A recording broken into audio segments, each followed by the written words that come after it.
Hi everybody. I just wanted to get on real quick and share with you a story. So today's Halloween, and there's a lot going on in this season of October when Halloween is coming, with ghosts and scary movies and monsters and things like that. And while I don't believe in ghosts and I don't believe in haunted houses, I do believe in demons, and I do believe that they can habitate in different places. And the spiritual world is very real on both sides, good and evil. And as Christians, we need to be really, really careful and really wise what we allow in our lives and in our homes. And so my not Halloween story starts many, many years ago with my dad. So I believe that he was in his early 20s, and him and a bunch of friends had decided that it would be really fun to scare some girls at a cemetery. And so my dad had agreed that he would go and hide on one of the gravestones.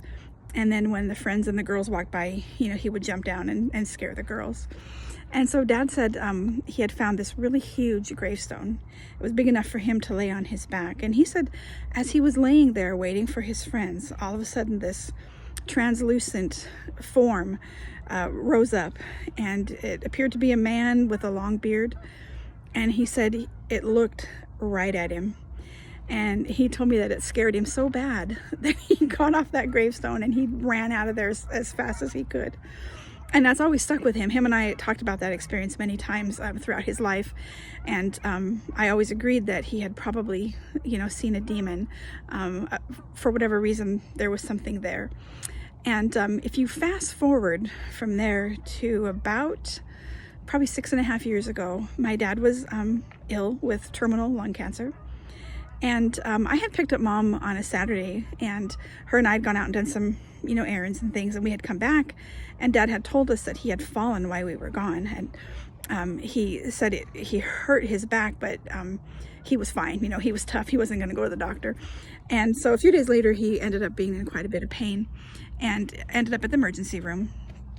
And he had fractured a vertebrae in his lower back. And so the treatment, of course, was just to rest and, take pain pills, that kind of thing.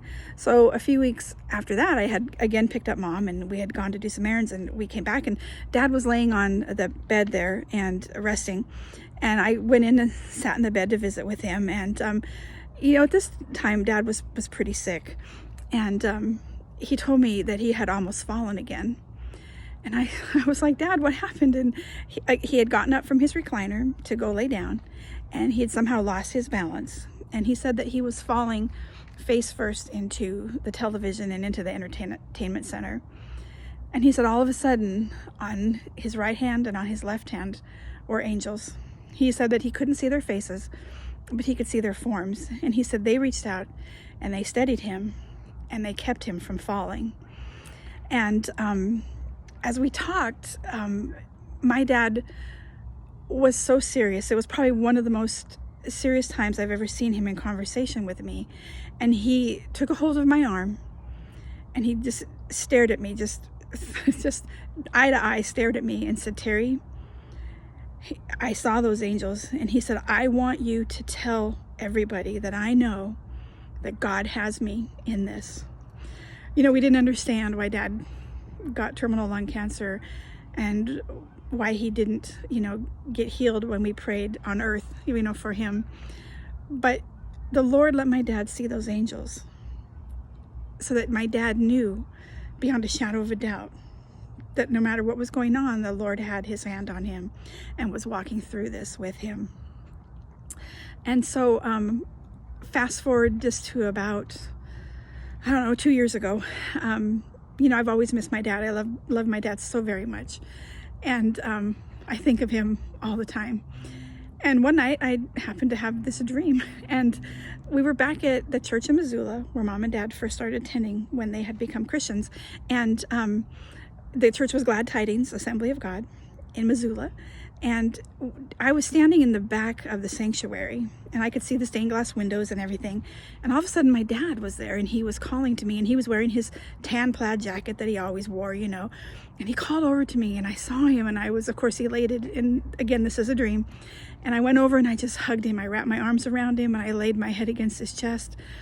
I could feel him, I could just feel myself next to him. I could hear his heartbeat.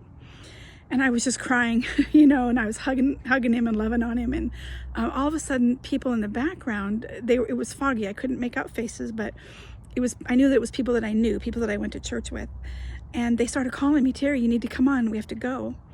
And I was just holding on to my dad for all I was worth. And he said, Terry, he said, it's okay. It's okay. You need to go. And I knew that it was okay, even though I didn't want to. But I had that moment in that dream to you know, hold on to my dad and for him to tell me it's okay to go. And so what I want to share out of this story is that there is a supernatural world, and we need to be very careful. We need to be very careful not to go into the edges of it and to delve into any part of it.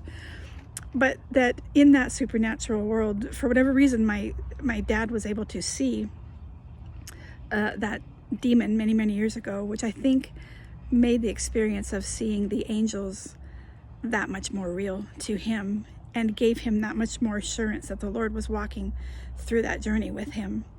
And for me, it was just a reminder that even though I've grieved and I've missed my dad so very much, that it's okay to grieve and to miss. But if we're still here, we have a work to do. The Lord has called us to do something, no matter how big, no matter how small. It's all important just the same. So I just wanted to share that today with you for my not Halloween story, and just encourage you to, you know, walk with the Lord. He loves you so very much, and he has a plan, and he has a purpose, and he wants to use you. And so I hope this has encouraged you, and thanks for watching.